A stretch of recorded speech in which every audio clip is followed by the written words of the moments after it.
নমস্কার দর্শক বন্ধুরা, আজ আপনাদের সামনে আমি এক নাম প্রকাশে অনিচ্ছুক এক ফলোয়ারের পাঠানো এক গল্প তুলে ধরব। গল্পটি ভীষণ রোমাঞ্চকর, গভীর আবেগপূর্ণ এবং একই সাথে এক নিষিদ্ধ প্রেমের এক অনবদ্য আখ্যান।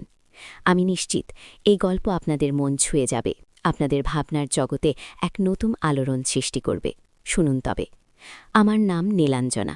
আসলে এই গল্প আমার নয়। এক গভীর শ্রদ্ধা আর ভালোবাসার বশবর্তী হয়ে একজন মানুষ তার জীবনের এক চরম সত্য, এক গোপন অধ্যায় আমার সাথে ভাগ করে নিয়েছেন। তার অনুরোধেই তার পরিচয় গোপন রেখে আমি এই গল্প আপনাদের শোনাব। আপনারা যদি এমন আরও রোমাঞ্চকর, গভীর আবেগময় গল্প শুনতে চান তাহলে অবশ্যই চ্যানেলটি সাবস্ক্রাইব করুন। আর হ্যাঁ, একটি বিশেষ ঘোষণা, গল্পের কোনো এক ফাঁকে আমি আমার ব্যক্তিগত ইমো নাম্বারটি দেব, তাই নাম্বারটি পেতে হলে পুরো গল্পটি মনোযোগ দিয়ে শুনতে হবে। সেদিন ছিল শ্রাবণ মাসের এক রাত। তুমুল বৃষ্টি পড়ছিল বাইরে। জানলার কাঁচ বেয়ে নেমে আসা বৃষ্টির ধারা যেন আমার মনের ভেতরকার তোলপাড়কে আরও বাড়িয়ে দিচ্ছিল। আমি, নীলাঞ্জনা, বসার ঘরে একা বসেছিলাম। রাত তখন প্রায় 11টা। স্বামী অমিত অফিসের কাজে বাইরে গেছে, ফিরতে রাত হবে। কিন্তু আমার বুকের ভেতরটা কেমন আনচান করছিল। ঠিক সেই মুহূর্তে দরজায় কড়া নাড়ার শব্দ। কে এত রাতে? আমি উঠে গিয়ে দরজা খুলতেই থমকে গেলাম। সামনে দাঁড়িয়ে রাহুল, অমিতের প্রাক্তন স্ত্রী, রমার ছোট ভাই। রমা আর অমিতের বিয়েটা ভেঙে গিয়েছিল প্রায় বছর 3 আগে। রমা চলে গিয়েছিল অনেক দূরে। রাহুলের সাথে আমার পরিচয় সেই সময়ে। রমার বিয়েতে অমিতের বন্ধু হিসেবে এসেছিল ও। তারপর টুকটাক যোগাযোগ ছিল। আজ এই অসময়ে ওর আগমন বড়ই অপ্রত্যাশিত। রাহুল, তুমি? আমার গলায় বিস্ময়। ভীষণ বিপদ নীলাঞ্জনাদি, একটু আশ্রয় দরকার। ওর গলার স্বর কাঁপছিল। ওর চেহারা দেখে আমি বুঝলাম সত্যিই কিছু একটা হয়েছে। ওর চোখ দুটো লাল, ভীত।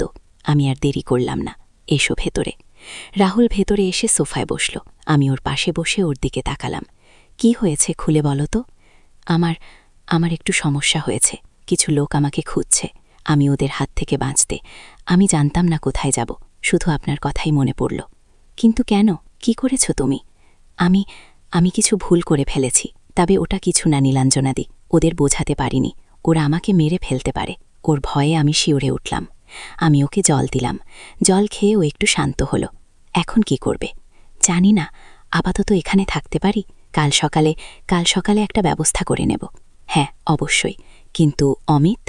ও ফিরতে রাত করবে বলছো। আমি চলে যাব ওর আগেই, শুধু এই রাতটা। অমিতের ব্যাপারে চিন্তিত হলেও ওর এই আকুতি দেখে আমি ওকে ফেরাতে পারলাম না। আমার নিজেরও একটা টানাপোড়েন চলছিল। অমিতের উপর এক ধরনের চাপা ক্ষোভ, একাকিত্ব। এই মুহূর্তে রাহুলের এই অসহায়তা আমাকে যেন আরও বেশি করে ওর কাছে টেনে আনল। রাহুল আমার দিকে এমনভাবে তাকালো যেন আমিই ওর একমাত্র ভরসা। ওর চোখে মুখে এক গভীর নির্ভরতা। সেই চাহনি আমার ভেতরে একটা অজানা আলোড়ন সৃষ্টি করল। এই প্রথমবার আমি ওর চোখে এমন কিছু দেখলাম যা আমাকে অদ্ভুতভাবে স্পর্শ করল। ঠিক আছে, থাকো, আমি তোমাকে ঘরে নিয়ে যাই। আমি রাহুলকে ওর জন্য তৈরি করা অতিথিশালায় নিয়ে গেলাম। ঘরটা পরিপাটি করে সাজানো ছিল। তুমি এখন ফ্রেশ হয়ে নাও, আমি রাতের খাবারের ব্যবস্থা করছি। রাহুল শুধু মাথা নাড়ল। ওর চোখে মুখে এক অদ্ভুত প্রশান্তি।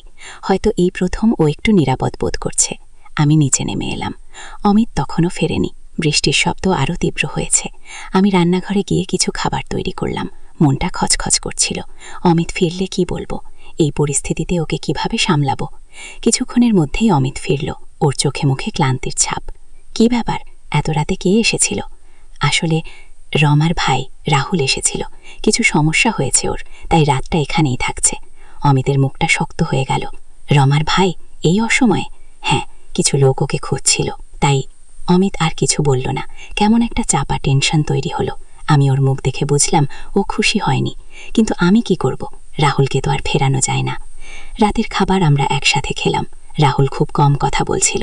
ওর চোখে মুখে ভয় আর অনিশ্চয়তা। আমি খেয়াল করলাম অমিত বারবার রাহুলের দিকে তাকাচ্ছে। ওদের মধ্যে একটা চাপা অস্বস্তি। খাবার পর রাহুল নিজের ঘরে চলে গেল। আমি আর অমিত বসার ঘরে বসলাম। কি এমন সমস্যা হয়েছে যে এই সময়টা এখানে থাকতে হবে? অমিতের গলায় বিরক্তি। ও কিছু বলেনি, শুধু বলেছে কিছু লোক খুঁজছে। রমা তো অনেকদিন হলো আলাদা। ওর ভাইয়ের সাথে আমাদের কি সম্পর্ক? তবুও তো ভাই। কিন্তু এভাবে এটা কি ঠিক হলো তোমার? অমিতের কথা শেষ হলো না। আমার কি? আমি ওকে আশ্রয় দিয়েছি। ও অসহায় ছিল। আমার গলাও শক্ত হয়ে এলো। তুমি বুঝতে পারছো না নীলাঞ্জনা, এই ব্যাপারগুলো আমাদের মধ্যে একটা নীরব যুদ্ধ শুরু হলো। আমি বুঝতে পারছিলাম অমিত এই পরিস্থিতিটা মেনে নিতে পারছে না। কিছুক্ষণ পর আমি বললাম, আমি শুতে যাচ্ছি, যাও। আমি নিজের ঘরে চলে এলাম, কিন্তু ঘুম এলো না। মনটা কেমন অস্থির হয়েছিল। অমিতের সাথে আমার সম্পর্কটা ইদানিং কেমন যেন হয়ে গেছে। ওর ব্যস্ততা, ওর উদাসীনতা, আমার ভেতরে এক গভীর একাকিত্ব। হঠাৎ রাত তখন প্রায় 2টো, আমার ঘুম ভেঙে গেল। বাইরে থেকে একটা চাপা শব্দ ভেসে আসছে। আমি উঠে গিয়ে জানলার পাশে দাঁড়ালাম। বৃষ্টির বেগ কমে এসেছে, চাঁদের আলো আবছাভাবে পড়ছে। আমি যা দেখলাম তাতে আমার দম বন্ধ হয়ে এলো। রাহুল, ও নিজের ঘর থেকে বেরিয়ে এসে সোজা আমাদের ঘরের দিকে আসছে।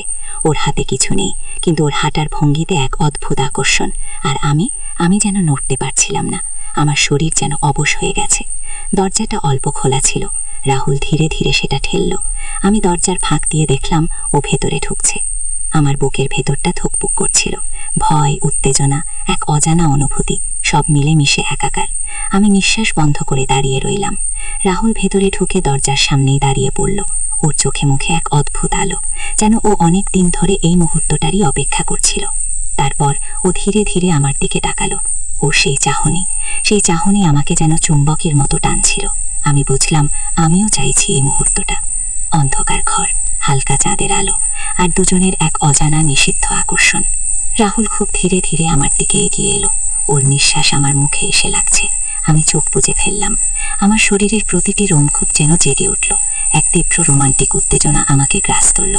মনে হচ্ছিল এই প্রথম আমি কোনো পুরুষের সান্নিধ্য এমন করে অনুভব করছি।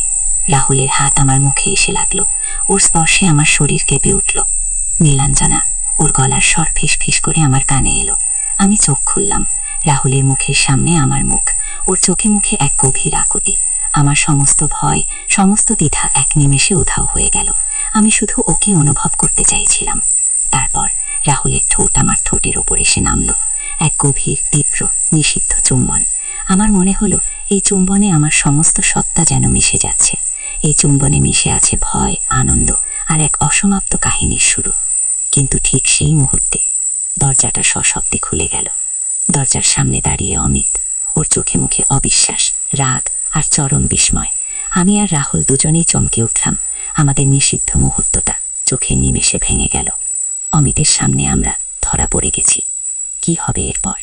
এই অসমাপ্ত গল্পের পরবর্তী অধ্যায় কি জানতে হলে অবশ্যই কমেন্ট করে জানান, এবং পরবর্তী পর্বের জন্য চ্যানেলটি সাবস্ক্রাইব করতে ভুলবেন না।